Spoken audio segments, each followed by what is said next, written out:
Welcome back to Sanish, friends. I'm Joe Carducci, and it's actually August already, somehow. I don't know how. But just this weekend, while half of Congress checked out for summer, Democratic reps in Texas made a bold move to leave the state to block yet another round of Republican redistricting and election rigging. Texas Republicans are trying to force through a mid-decade redistricting that is unusually rushed and blatantly partisan in order to grab more U.S. House seats and shore up their fading national majority. It's nothing less than a power grab engineered with direct support from President Trump to tilt future elections and undermine fair representation. Texas Democrats, with little leverage left the state en masse to block the vote and draw national attention to election rigging. It's not just a Texas story. This is a preview of the battles over democracy rolling out across the country for 2026.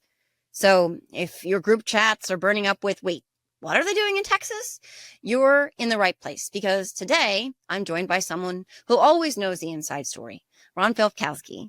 Not only is Ron a former federal prosecutor and Marine veteran, he's also editor-in-chief at MeidasTouch.com, the progressive media powerhouse that's been breaking news, exposing far-right antics, and setting the agenda on every social platform that matters. Ron oversees the stories, the rapid-fire clips, and the commentary that actually shape the national conversation, usually hours before cable news even wakes up. So if you want clarity, and maybe a cathartic laugh about who's really writing the script behind the headlines, you couldn't ask for a better guide. I am very excited because I get to see my friend, Ron Filipkowski, back here on the Sanish podcast, but I'm also just excited because he's an incredible person and my hero in more ways than one, as he knows, and people who are close to me know. Hi, Ron. Welcome back and happy Monday. How are you, my friend? Well, yeah, it's been a little while, right? Been like a couple months. Yeah, and I mean, nothing has happened in those couple months. So it's not like we have all not that like much anything's to talk going about. on, right? Yeah. Yeah. I mean, where do you want to dive in? You want to dive in with the Texas Democratic legislators leaving the state so that they to obstruct this ridiculous gerrymandering nonsense that the Republicans and Abbott and Trump are trying to pull off right now? Yeah. All these states have these peculiar, weird laws, Texas has their quorum law, which is they don't need many Democrats to have quorum. I mean, I think they only need like 12 out of 60. But every single Democrat left the state. So like the last time that they tried this, I can't remember when it was, voting rights law or something like that, or one of those voter suppression laws that they were passing a couple years ago. But Democrats didn't leave the state. They stayed and they just like tried to not show up in the building. And then they like sent out sheriffs and stuff to threaten to arrest them. And so they all showed up. Most of them showed up to give them a quorum. But this time they really planned it out pretty well with Jeffries. And, they've gone to multiple states. That's the other peculiar thing, because most of them went to Illinois. And some people are saying like, oh, why didn't they go to California? Because Pritzker's obviously going to be running against Newsom, right? But anyway, that they were just saying that gave him a chance to score some points early for the primary, by hosting them, which is actually is pretty cool because so the issue is what can they do now? Abbott took the flood disaster relief special session and added the gerrymandering stuff to it at Trump's request, with the goal to eliminate 5 Democratic seats. Just to give you an idea, like 2 of the things that they did, Greg Kazar, who's like one of the bright light shining star young Democrats in Texas, they combined his district with one of the old guys. I'm drawing a blank on his name, but one of the guys who's been in Congress for a long time. So they like put them into the same. They want to put them into the same district. They redrew Jasmine Crockett's district to where she doesn't even live in it anymore. So I mean, that's like shows you the extent of what they're doing. So the issue is what can Abbott do? Because Abbott and Ken Paxton are out there threatening all kinds of stuff. Last time the Democrats tried this, they passed a new law which basically said it's a $500 fine per day per member who doesn't show up.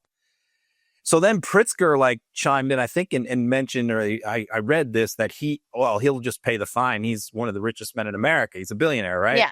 So then Abbott came back over the top with well, if he pays the fine, that could be considered a bribe, which could be a felony, which could be because he's like paying them not to do their official duty. That's the argument, So he's talking about if anybody pays the fine, they're going to be arrested. And then the final thing would be removal, which they're also threatening to remove every Democrat from the Texas legislature, which is probably not legal.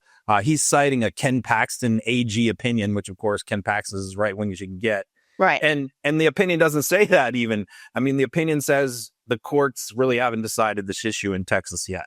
So, I mean, worst case scenario is these legislators lose their jobs, which is both unlikely and then going to be obviously fought in a court of law, which could take a long time. But in the meantime, they still have the quorum thing where they're still not voting on these maps. So the maps are still not in place. I mean, they have some time, but Democratic governors, I think, I'll give them credit. I'm not often giving them credit. Pritzker, by the way, has always been a standout, and I'm a big fan of him. I got to meet him at the DNC. He's just a really great guy, really nice guy. But Newsom and Hochul, et cetera, they are fighting fire with fire right now and saying, okay, Abbott, game on. You want to do that. Let's just show you a map of California that is all blue, because they know what they're up against in the midterms, because they're historically unpopular, but also just precedent, right? They're not going to reclaim the trifecta. Nobody ever does without cheating. But I mean, I have to give these Democratic governors some serious props right now, because I think that's one of the things that's been missing from the fight coming from the Democratic Party is, you got to get in the mud. You got to fight fire with fire. Don't be like, oh, well, citation 42/D says that we can't do that. Bullshit. They're going to play dirty. We play dirty too. There are multiple states controlled by Democrats where they could radically redraw the lines and eliminate a lot of Republican seats. I mean, if they really wanted to. I mean, the issue is if you look at most of the blue states, they have independent commissions, bipartisan independent commissions that make recommendations and almost always get approved by the legislature. So it's sort of like Democrats are in this fight with one arm tied behind their back, because New York has it, California has it. California it's a law. New York, it's actually written into their state constitution. So they can undo all that stuff, but it's kind of a hassle. And these bipartisan commissions are popular because gerrymandering is unpopular with the public. So it's a hard sell, to go to your voters, and because they're going to have to hold a special election. Right. Both states would.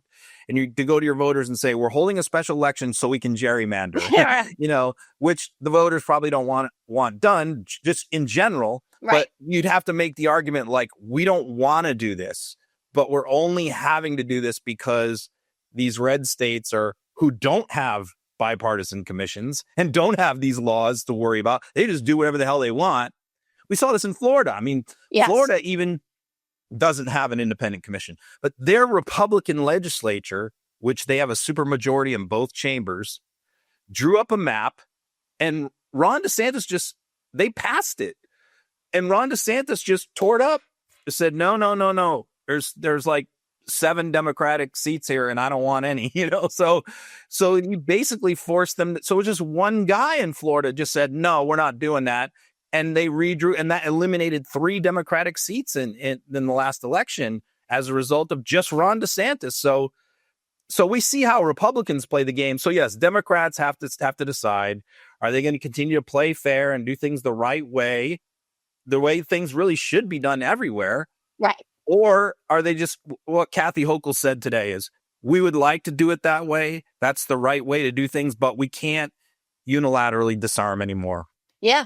No, and it sucks because it was one of those arguments with Biden when the Supreme Court decision came down about presidential immunity. And all of us were like, well, in that case, Biden can basically cancel the election and put Trump in jail right now. I mean, there's this because what Trump's going to do if he gets into office is he's going to do whatever the fuck he wants. And well, here we are. But you can't make that argument because you're like, yeah, but democracy. So we can't be the ones to break it. But at the same time, when they've broken everything and all you have are pieces, you got to play with the pieces you have. And I think the argument, if we are forced to make it, is that what they're doing in Texas is going to impact your life if they're able to retain the House. And Absolutely. What they're doing in Florida and what they're doing in other red states is impact. You didn't vote for this shit, and yet it's still going to impact your life. So you get to use, your voices. Yeah, it's a little screwy by doing something that you shouldn't, but we can right the ship, hopefully, by having a House that can be a check on Donald Trump, which, this is the mess that we're in, but we need that. I mean, to say that taking back the House is important in 26, it might just be one of the most, biggest understatements of the year. I mean, think about the things that we can do, both as a bulwark to Trump, but as an arm of accountability for this administration that's completely run amok, and Republicans in Congress have just been punching themselves in the dick this whole time. And just in general, just for decades, Democrats have always had a disadvantage in gerrymandering largely because of race issues, the Voting Rights Act, because even in Democratic states, in all states, I mean, under the Voting Rights Act, if you have a minority population, whether it's Hispanic or Black or whatever, in your state under the Voting Rights Act, you're supposed to have proportional representation, right? Yeah. So what has traditionally been done, let's say a state has, 7% Black voters, they'll take every one of those, almost all of those Black voters, and they'll do these big squiggly lines and put them into one district. Right. That will ensure that they basically have Black representative. But what that does is it actually ends up hurting, the white Democratic districts around it, because you've now taken impact. You've now made like an 80% Democratic district. Right. Instead of having two districts that are 55% Democrats, which may or may not be represented by the minority representative, you've now just got one that's like 80% Democrat and the other one is Republican. So Democrats have always been at a disadvantage when it comes to this under the Voting Rights Act, because look, Democrats are in favor of minority representation. Obviously, Republicans don't care about that. Republicans just want ruthlessly as many seats as they possibly can. Yeah. White, Black, Hispanic, they don't care. They want the seats. Whereas Democrats are always looking, well, we have to have a Hispanic district. We have to have a Black district. But, that's helpful. And some of the longest serving members in Congress who are there for 25, 30 years are from those districts. The reason is because they're 80% districts. Right. I mean, AOC's district isn't a good example. It's an 80% Democratic district, and it's a very few white people in her district. So what I'm saying is, although that is a good thing and that is a good goal and a good objective, mathematically, it has hurt Democrats for decades. Right. It's interesting because it's like you're trying to do the right thing, right? And you end up hampering yourself, but in the interest of doing the right thing. But you use the word independent in relationship to the commissions here in these states as it pertains to the maps. And I had a little inner chuckle because I was thinking about independence, right? And talking about what Trump just did in firing the head of the labor statistics, right? The Bureau of Labor Statistics fired this independent, non-political person. This one person that, by the way, represents multiple tens of people, at least 40 other people who come up with the jobs data. And because he had a shitty jobs performance month in the last one was 73,000, and they had revisions downward of the months prior to that. Shocker. This is one of the worst, if not, it's the worst jobs president. He is the worst jobs president since Hoover, not even counting the pandemic. But now what his response was, because he didn't like the numbers, he fired the statistician responsible for the numbers, a person who is independent and not political. And even people in his own cult of a party are like, whoa, this is a bridge too far. But he's going to put some of his people in those positions. But let's talk about that. Let's just move over to that conversation, because I mean, the press has already moved on, but this is insane. Yeah, it's and we're just talking about labor. I've been saying this for months, is that I've said on my podcast 10 times for probably 4 months that a day is going to come when we are not going to be able to trust the numbers coming from the government. I've been predicting this for a long time. Yeah. I'm talking about GDP, unemployment, across the board, because I knew that if the economy went south, as Trump did not expect it to do, but if it did, which I thought it would, his solution to that is going to be to replace the people who compile the data. That's going to be his answer. Because look, the revisions gave him the excuse, gives him the pretext for this firing. And the revisions have become a problem since COVID, But really, this is a very similar playbook. I posted this on Twitter a couple days ago, too, to the 2020 election, right? So he knew going into that election day voting, he was going to be ahead, and he was not going to win mail-in ballots because they could see the numbers. Democrats were casting mail-in ballots in a much higher percentage than Republicans, and registered Republicans were voting in election day. So Trump came up with this scheme, which Steve Bannon gave him the idea, to basically declare victory that night before the mail-in ballots were counted. And then when the mail-in ballots come in and he starts losing, he screams fraud. Yeah. This is the same thing with the jobs revisions, where how this works is, these companies, they survey thousands of companies are supposed to self-report data. Who did they hire? Who did they fire? How many employees did they lay off? Et cetera. Pre-COVID, it was about, they get like the first batch would come in and it'd be like an 85% response rate. So the initial data was always very close to what the final numbers ended up being. They changed very little. But since COVID, though, the percentages of companies who have mailed in their data on time has gone down to about 60%. So almost half of the numbers they're getting after they make that first report. So maybe that's really a policy that should change, is maybe they should not report out any data until they get at least, X number of responses in. Because here's what happens. They get the initial data. It's like 60% of the numbers. And they put out, here's the job figure. And then by 2 months later, they have everything in. It's like 90% in. Yeah. So that's when they can report the most accurate number, is 2 months after they first report. And so this is what happened in this scenario, where the late reporting data was just really, really bad, and it skewed the numbers. And that has allowed Trump to come up with an excuse for his brain dead cult to say they're rigging the numbers. And he keeps lying. I mean, shocker of all shockers. By the way, did you get your $1,400 check from the pharmacy? Because if you go to the pharmacy right now, by the way, they will give you a $1,400 check because your drugs are like $1,500, 1,500% less expensive than they were. But he's lying about that. He's lying about gas prices. And he keeps telling the same lie. The press, of course, is not pushing back, that the same person revised Biden-Harris numbers down, their job numbers, which, by the way, were historic, like 16 or 17 million total, but revise them down after the 24 election. That's true, a lie. In fact, I remember very well. It was the worst possible time. It was like August. It was August of 2024. Yeah. It was when when early voting starts. Bingo. And that's when this highly partisan person, I'm wink, wink, nudge, nudge, for those who are just listening to this, that's when she revised Biden-Harris's numbers down. But Trump keeps telling everyone that it's the opposite, that she waited until after he won. And by the way, again, there were revisions that came out after he won, but there were revisions that were really bad that came out before he won. Yeah.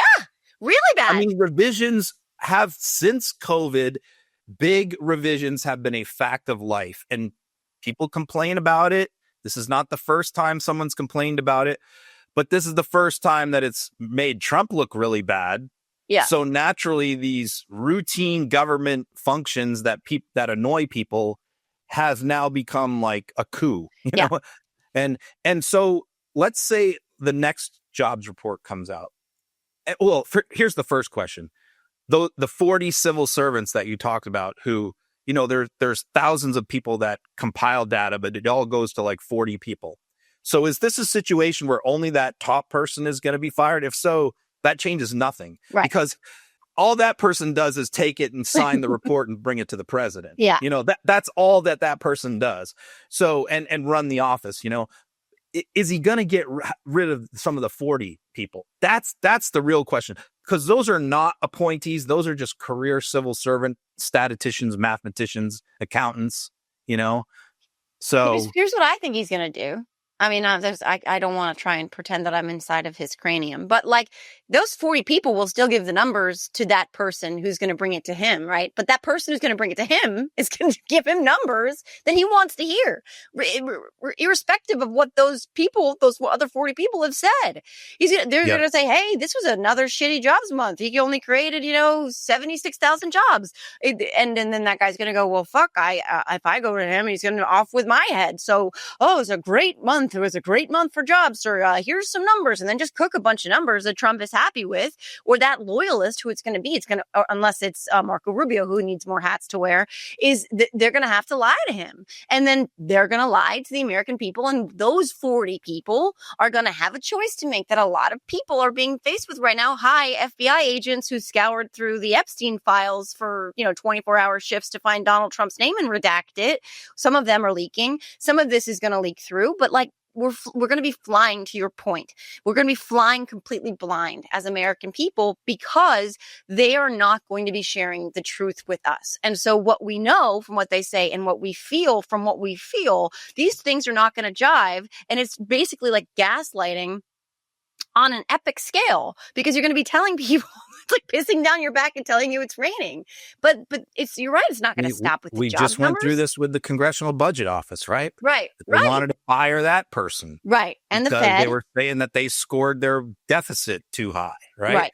Another career, nonpartisan, civil servant type person. So, yep, it's like this is the slow march that we are on to autocracy, is when the government starts to rig the numbers, and we are the gold standard. I mean, our reporting on these kind of economic numbers are better than any other country in the world. Yeah. And this is a strength of our economy, is that banks, the Federal Reserve, people like that can rely on this data when making decisions, investors. But if you can't rely on the data, it wreaks havoc with the economy. So right. It's going to be. And by the way, one more thing I'll tell you is that the president gets these numbers about an hour before they're released to the public. He's not supposed to or allowed to say what they are, but he knows them. So the way that we at Meidas always tell is when we know when these different numbers are going to be released, whether it's GDP, jobs, and we go and we watch his True Social account, because he will, and that will tell you what they're going to be, because he will always post something like an hour before these numbers get released to the public. And if he's raging at Powell, which is what he did when he put out 2 vicious posts at Jerome Powell like 45 minutes before the jobs report was released. So that told us right there, our antennas were pricked like, ooh, this is going to be a bad report. Yeah. So, but if he starts bragging like we're winning and we're kicking ass, then it's probably going to be a good report. So he always tips off everyone. Right. Well, God, because like he's got the self-control of like a crack-addled rabid raccoon. I mean, he doesn't have a filter. He doesn't have any self-control. I mean, he just blurts the shit out. He doesn't have the self-control, by the way, and just kind of pivot here to not cheat at golf either.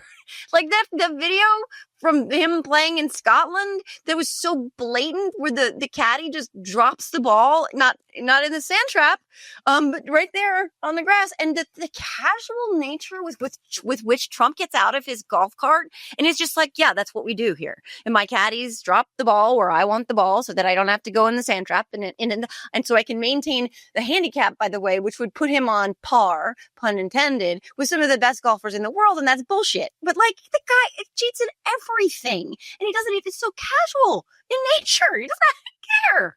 I mean, the reason why golf is the perfect sport for Trump is because it's like the only sport where you keep your own score. Yeah. There's no scorekeeper. You keep your own scorecard. You turn it in, you sign it. And what you're saying, and it's an honor system. All the rules are enforced on an honor system where it's very easy to cheat. Right. Especially when there's no TV cameras on you. You can easily, just moving the ball out of a divot or moving it, because I bet on golf every single week, so I follow this stuff pretty closely. But yeah, if you just move your ball an inch, it gives you a tremendous advantage, right? And that's easy to do, right? So you don't even have to have something as blatant as a caddy drop something out of his pocket. You could do lots of little things throughout your round to shave many strokes. And look, I've chronicled his golf game for many, many years, and I've caught him cheating many times. I've posted the videos. I posted the videos of him playing like garbage. I mean, every time he's on camera over the years in an official event, not on one of his courses, he plays like 15 strokes worse. Like, he's never won any tournament. He's used to playing all these like celebrity pro-ams back in the day when he was younger, lots of them. And his scores are still on the internet. He never came like even close to winning any of those events. And yet somehow every time he plays in his own tournaments, he wins every single time. Shocker. And not only does he win, he's reporting like preposterous scores. Like the one that he won just yesterday or Saturday, he won another senior championship. He reported that he shot a 69, which is just like, there's no way that he could even shoot a 79. Right. A 69 is like a pro, Right. But the thing is like, this is what he does.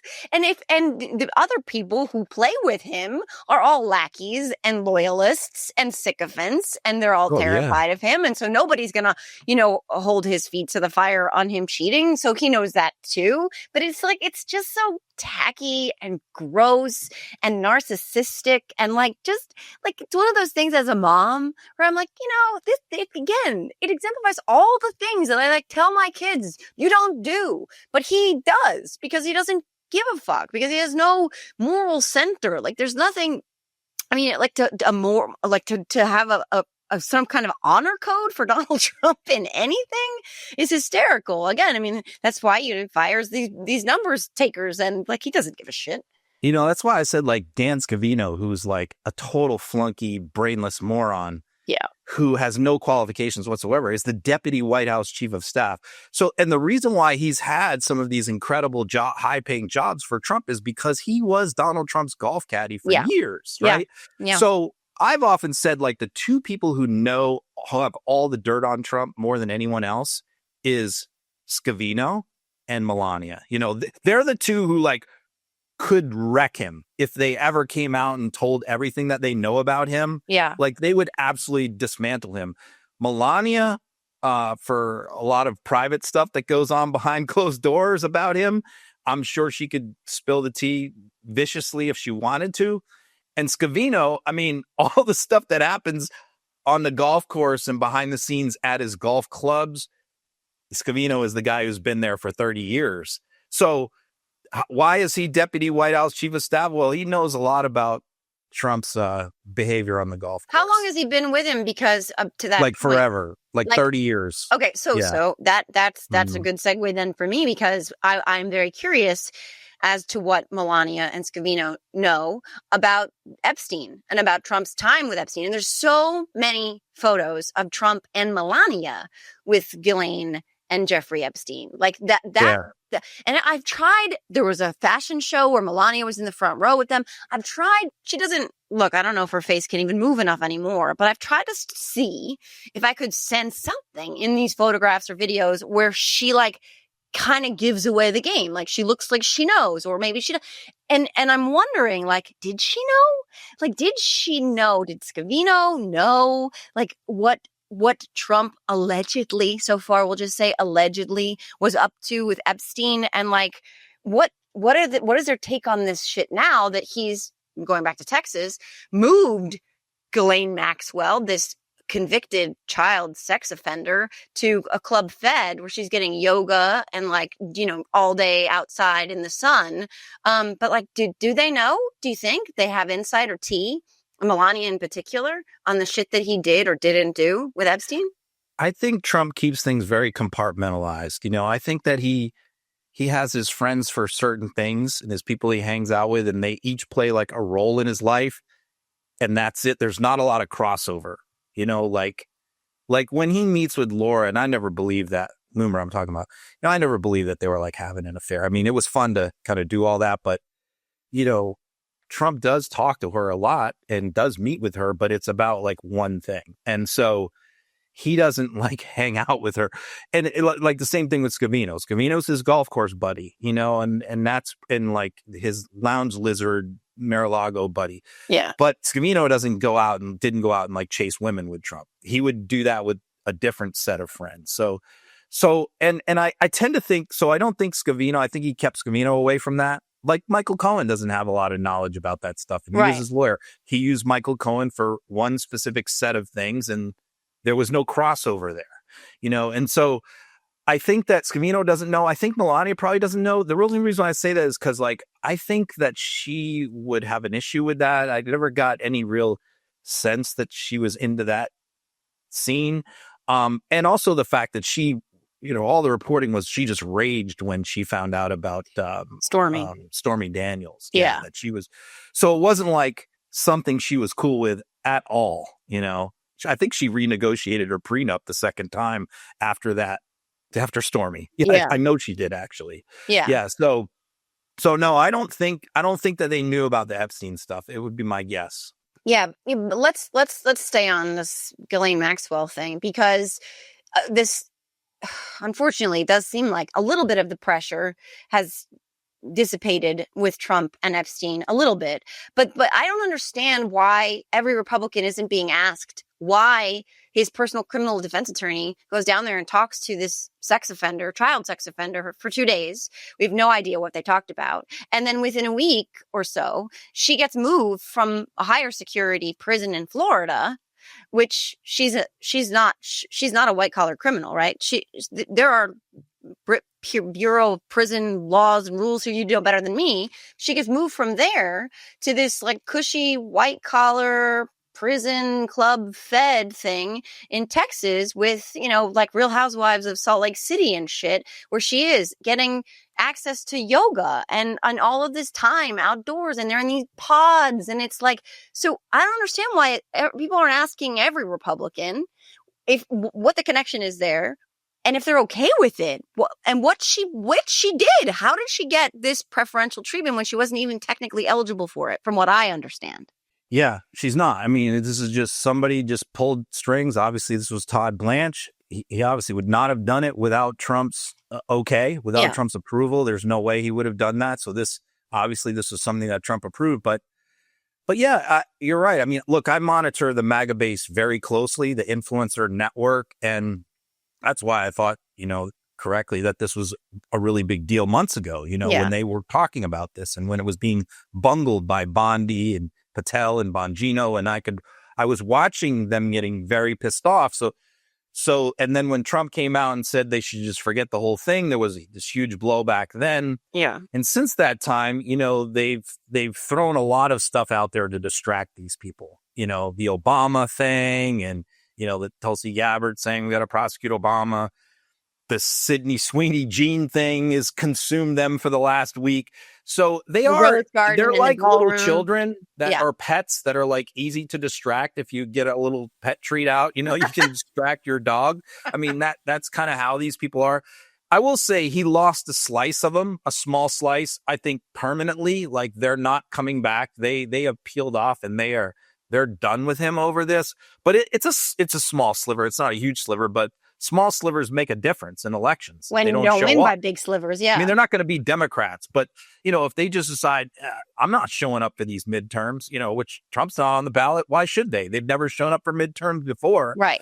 And so I think he's lost a lot of them, but you're right. I think the essential question that should be asked of every Republican House and Senate member who appears on any TV show, Sunday show, whatever, is, do you agree with her getting moved to this facility? Because all the experts that I have read over the last few days have said none of them has ever seen a sex offender transferred to a facility like that before. I was a criminal lawyer, federal prosecutor, defense lawyer for 29 years. I have never seen a sex offender, go to one of these places before in my career. So we've gone from MAGA saying every sex offender should get the death penalty and be executed to now it's okay with them being in a club fed. And Greg, what's his fuck? The guy on Newsmax or wherever he Kelly. Is. Yeah. He's calling her innocent and a victim. Ghislaine, this is how sort of far afield things have gotten, and not that he's representative of the larger. Yeah, he's on his own on that one. Yeah, right.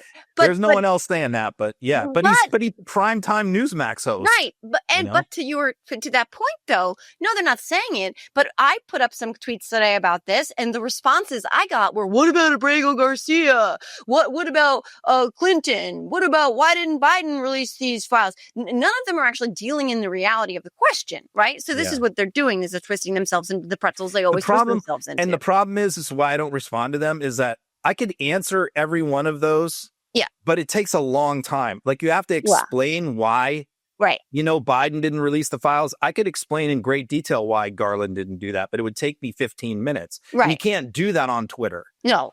So any response you give them that's short on Twitter, they'll just come back with, well, what about this? Well, what about that? Oh, yeah. So it's almost pointless to even engage there, which is a weakness of social media, Oh, yeah, which is why they keep going to Grok so much, which cracks me up, because every time they go to Grok and try and drag me, Grok's like, well, actually, she's actually quite factual, and actually, that's not true. And it's like, didn't she lose her kids, Grok? And Grok's like, no. Oh, you mean they're asking about you specifically? Well, I ask Grok about lots of things, but yeah, they love to try and get this Grok thing to say things about me that I'm a drug addict and my children were taken away. And Grok's like, there's no evidence to indicate that. But it'd be very easy in many ways to answer this Garland question. From what I understand, is that they didn't want to abandon any potential future prosecution here because they were leaving the door open. There's lots of reasons. There's an appeal pending too. Right. But look, just the one basic main reason besides all of that is they never release files to the public, criminal files. Right. Like, when have you ever seen, I mean, how about who is the actor there, the director, Harvey Weinstein? Did they release his stuff? Did they release Jeffrey Dahmer? They don't release. Yeah. The feds do not release investigative reports to the public. Me as a defense lawyer, I could be representing someone who's like a witness in a case or connected to the case. And I could ask for like police reports or FBI file documents. And they'll 9 times out of 10, they'll say, no, we're not giving you anything. Yeah. They just don't release anything, period. So why would they? Why are they going to release a 100,000 page investigative file to the general public? What these things aren't public record. They don't disclose these things, these federal criminal investigations, because there's informants in there who provided them information. There's witness addresses. There's all kinds of sensitive, particularly in a case like this, embarrassing things in there, photos, videos.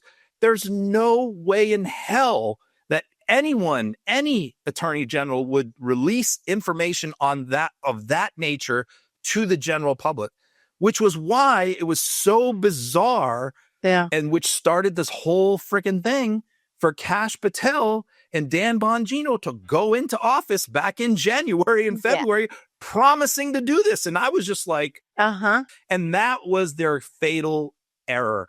All of this is because of them. Yeah. Because those two, Tweedledee and Tweedledum, Trump should be blaming them 100%. Because if they hadn't done that, if they had never mentioned Epstein and never talked about Epstein going in there, then MAGA would not be screaming and yelling right now. It's because they were promised this, and that's why they're mad. By two guys who build their social media platforms and careers on the back of this issue. Well, and that was Trump's mistake, was picking two guys who have made a career off Epstein conspiracies to run the FBI. Right. Poor Bongino, though. He had to take off work because it was just so hard for him. But let me ask you this. I mean, I have all sorts of my own thoughts on why, and I think everybody does. But why did they move her? And what is cooking here? And what should we brace for? And in terms of an elapsed period of time where they soften this ground like they always do to prep the American people, but their supporters overall, are they doing that for a pardon because a pardon is coming, a commutation, etc.? Like, is she going to testify in front of Congress? And is something in the works here related to that? Well, okay, I'll give you a conspiratorial answer and a non-conspiratorial answer. Okay. So I'll put my tinfoil blue anon hat on right now and give you the conspiracy version. Okay, so if you're a conspiracy like that, they want to like take her out, they want to end her like Jeffrey, then it would make a lot of sense to be transferred to a facility like this where there's more freedom, because now she's in contact with so many inmates, hundreds of inmates. Hate her. 460 something inmates. And rather than being like in isolation, locked up in a cell with maybe one other person and not having access and other people not having access to you, now she's just out in the open and you know, in yoga classes and walking dogs because they can like dog walk outside. Oh my God. I mean, that's what's going on here is that, you know, another inmate, if you wanted to have another inmate in that prison go after her and kill her, you know, like a Jeffrey Dahmer situation, this would be the place where that would be fairly easy to make happen. These are women who have kids, by the way, and who hate this woman. Yeah. In many cases. So, yeah. Or they could send somebody else in there from another facility to do it. So if you want to be a conspiracy, like that's what the goal is, then this certainly makes sense to move her to this place. So that's number one. But you know if you don't want to have the conspiracy theory and you just want to go with a more conventional thing, look, they're making her happy. I mean, you know, this is what they can do in the short term to give something to her. And that's a huge benefit. I mean, her life just got a lot better behind bars, you know, with phone calls and everything else, visitors, than it was a few weeks ago. So she's already received a huge benefit. Obviously, what she knows is if she implicates Trump in any way, if she says anything other than Trump is innocent, all of that's going to be taken away from her. And she knows that very, very well. So beyond that, what's the goal? A pardon? Absolutely not. I don't think that that's going to happen, or a commutation. Absolutely not. Just because those like handful of diehard MAGA people who are like hanging on by their fingernails, like he's doing so much to piss us off. Yeah. And he's about to sanction Russia, which they're also mad about. Greene just popped off about that today. I didn't see that. You know, I mean, he's doing a lot of things to piss them off. And they're like hanging on through gritted teeth, a lot of these people. And if he pardons, like, that would be the end. That would be the end of the MAGA movement if he pardoned Maxwell. And I think he gets that. Yeah. So what do I think he'll do? They will have DOJ do a Rule 35 motion, which is a sentence reduction motion, which is to say, based on her cooperation with the government and the valuable information that she has provided to us, we agree to reduce her sentence from 20 years to 10. That is what I believe they will do, and I believe they will wait until after the midterm elections. But just think about that.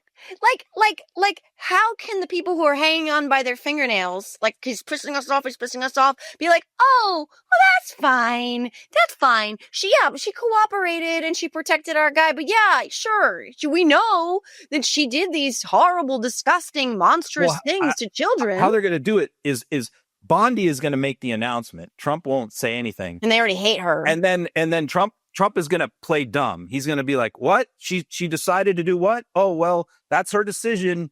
I have nothing to do with that. Yeah. You know, whether that's going to fool anybody, I don't know. But that's how they're going to play it out. That's my prediction. Yeah.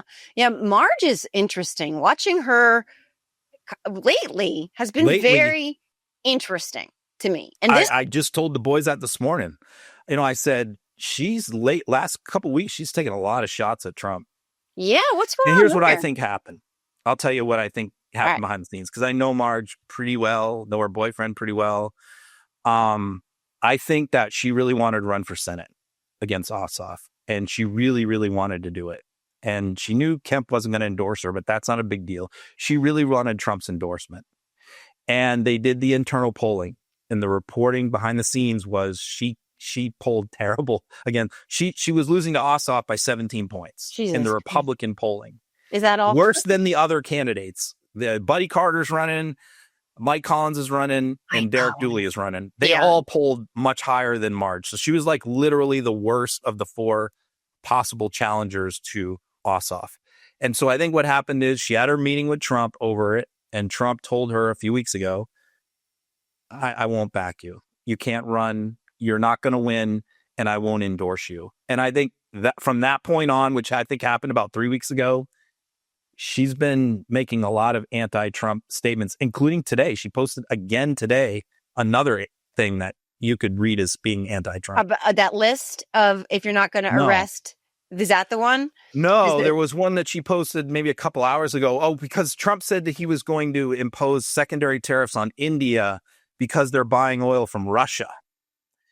and that they need to stop buying oil from Russia because it's funding their war machine against Ukraine. And that, of course, set off Marge, because Marge is pretty pro-Russia. Oh, yeah. So, very pro-Russia, very anti. So when you're talking about like imposing economic sanctions against a country to hurt Russia, that doesn't make her very happy. You know? Well, no. And it's like the horseshoe on Gaza, because she's so anti-Semitic.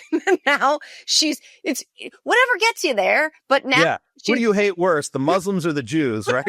So now she's calling what's happening in Gaza genocide, because she hates Jewish people so much that it's like, what? She arrived at the correct destination, whatever word you want to use, technical term for what is happening over there. She's arrived at the correct destination, but she got there via hating Jewish people, and that's how she got there. But she did. She posted 5 hours ago, don't talk about it if you aren't going to do it. And it's a list of number of arrests, Russian collusion hoax, January 6th, Mar-a-Lago raid, Biden auto pen, and shockingly, there's Epstein pedophile arrest, and they all have zeros next to them. That's a dig. Absolutely, it is. I mean, yeah. I mean, that's what she could be a real problem for him. She could be a real thing because if she keeps this up, I mean, look, she even made the statement to Daily Mail. Daily Mail just put out a really interesting story because they interviewed her. And they got her to really trash Trump and the Republican Party. Not like specifically, like she was talking about how they treat women and how he ditched Elise Stefanik for Mike Waltz. And, she thought that was a shot against females. And how'd that work out for Mike Waltz? And that they don't let women rise in the Republican Party. They can only go so high. And I'm like, yeah, okay. And that also made me confirm my theory that it was over her wanting to run for Senate, and he wouldn't endorse her, because what she said was like made sense in the context of that. She could be a problem because I believe she's right. What she says is she's like, I'm more popular with the MAGA base in Georgia than Donald Trump is. That's what she told them. Yeah. And I'm like, I kind of agree with that. Like with the MAGA base, the hardcore MAGA, she probably is more popular than Trump in Georgia. Yeah. And not that would have helped her against Ossoff, but but who knows how other ways that would have paid off. That could be a problem for him because they'll listen to her. See, if I criticize Trump for those things, of course, they don't care. They won't listen to me, or a Democrat does, or Lindsey Graham does, or Mitch McConnell. They won't listen to any of them. No. But if Marge is doing it, they're like, Which is another reason that she's threading this needle. I'm not giving her credit for being that smart necessarily, but she's not an idiot, obviously. She's threading this needle carefully enough to keep breadcrumbing the cult, the base, the conspiracy base, the QAnon base that expects her to be the one who's like, where are the Epstein files? And we want the cabal. And, they expect her to be still doing that, but she's not like pointing her fire directly at Trump, because she's also smart enough to know that he will excommunicate her like that. And she doesn't want that either. Well, because let me tell you how she does it. She does it like a lot of them do it. Whenever they criticize Trump, and she did this throughout that interview, they will always end it with, and by the way, I don't think this is Trump personally. I think it's his advisors. Right. That's what they always say. It's the people around Trump are giving him bad advice. Yeah. So this is part of like the Republican formula. The ones in Congress do it too. Yeah. And the influencers is every time they criticize Trump, they can't do it by name. They'll criticize a decision that he's made. And then they'll say, and by the way, I'm not criticizing Trump personally. I think he's getting bad advice. So that's like the game that they play. Yeah, they'll get so far. It's like I've often said, it's like you could say 2 + 2 = 4, but they can't get to that. They have to do 2 + 2 =, and then they have to do whatever kind of math on an abacus they have to get to so that it never equals Trump. It has to equal Bondi. It has to equal Patel, Bongino, everybody else. Well, that was sort of what, like, when they were able to like first they blamed Bongino. And then they were all attacking Bongino for like 48 hours. And that's when he took his mental health day, right? He was in a quit. And then he comes back and blames Bondi. Yep. He's like, it's not me, it's her. And then they all went after Bondi. And I thought, this is the genius move. I was actually sitting there and I think I tweeted that. I'm like, this is like the perfect move. They've like redirected all the fire on Pam Bondi. Yeah. And I thought, this is just like perfect for Trump. and that he can just act like he has nothing to do with this and it's all her fault. But then the dumbass comes out literally like 4 hours later and defends Bondi and said, I told her to do that. Yeah. I'm like, you just wrecked the whole scenario for MAGA, because MAGA was kind of like, okay, it's not Bongino's fault. It's not Trump's fault. It's all Bondi. Yeah. But then Trump came in and said, no, it was me. That tells me that he's like actually slipping though. And he's like losing it. Oh, yeah. But that's when Loomer kind of like had to drop her bone, because her whole thing was Bondi. It was Bondi. And then Trump came in and said, no, it's not Bondi. It was my decision. Right. And then Loomer just kind of abandoned it. And then she was like, well, I guess I better talk about something else. We're going to talk about Tucker Carlson. I can't keep, that's the other part too. And I know you got to go, so we'll wrap up, but I can't keep track of all their fights because Tucker and Candace Owens, who, by the way, is being sued by Emmanuel Macron, which is crazy, but it is what it is. So Tucker Bridget and Candace. Macron. Yeah, Bridget. Oh, yeah. Bridget, right. So they're in their own camp, and Marge hates Tucker now, I think. Yeah. And Loomer hates Tucker. Yeah. And Nick Fuentes hates them all. And the shaman guy hates, I don't even know. But I can't keep track of who's fighting with whom now, because I don't know who these camps are. But what's the Tucker camp versus the Marge camp versus the Loomer camp? Because Marge and Loomer hate each other too. The Tucker camp is like shrunk into like minuscule proportion. It might just be like him and his dog at this point. He's lost like so many of his fans because he keeps platforming these like really far out kooky conspiracy theorists on so many different issues, and he's lost so many of them. He's almost become like an anarchist or something. Really? I don't know, but a lot of what he's doing is undercutting Trump. So like the Iran thing. But it also is funny because I do follow all these factions and these wars, and I kind of do know who's aligned with who and all that. And it takes a long time to follow all that. So it's always funny for me to like watch journalists with like Washington Post or New York Times write about MAGA, because it's like, it's almost like they're observing them from like through a microscope. Like when I read their stuff, I'm like, that ain't it, man. Like they cherry pick a couple of things and they think, oh, I get MAGA now. And it's like, no, you got to like fully immerse yourself in their world. And I really don't recommend it to anyone who wants to keep their sanity. I got thick skin from being a criminal lawyer for 30 years. So, I represented murderers and killers and, drug traffickers. So, I feel right at home, like in the MAGA world. Yeah, it's like good. Being back in a prison, I mean, I remember when I first met you, like one of the things you did before you were with Meidas, like you told me, you were like, I'm watching this shit. I'm watching all this like crazy stuff on social media. I'm watching the videos and all of the podcasts. And I was like, I don't know the fuck how you do that and keep your head on straight. But now, I mean, you still do that, but now at least you have other people helping you so that you don't have to do all that all day long. Because you also write an incredibly comprehensive newsletter every single day, which nobody else is doing for MeidasTouch.com. So like, I hope that there's a little respite now where you don't have to necessarily be like all that immersed in everything. Yeah, well, I don't. That's absolutely correct, because I make other people do it. And we have Asen, who's like a friggin' machine who he probably works like 18, 20 hours a day, like, God, because we're all giving him shit to do. Yeah. It's like, hey, I heard that Charlie Gasparino was on Fox Business criticizing Trump at 6:30 this morning. I need you to pull that clip, So we're doing that to him like 24 hours a day, all of us. But it means like I do a lot less of that clipping stuff than I used to, which is nice. Yeah, but he's awesome and another just badass patriot out there doing God's work. But Ron, they can find you on your podcast. You're still doing the show with Anthony, right? On Wednesdays, yeah. Yeah. Mm-hmm. So they can find you there. They can find you, of course, MeidasTouch.com, all over social media. It's always fantastic to talk to you. But thank you so much, as always, Ron. See ya. Thanks to Ron for joining us today, and thank you for being here too. Help us grow by giving the show a rating and a review. Share it with your friends, and stay tuned. Until next time, stay strong, stay sane-ish, and keep fighting the good fight, because the moment we stop paying attention is when they win.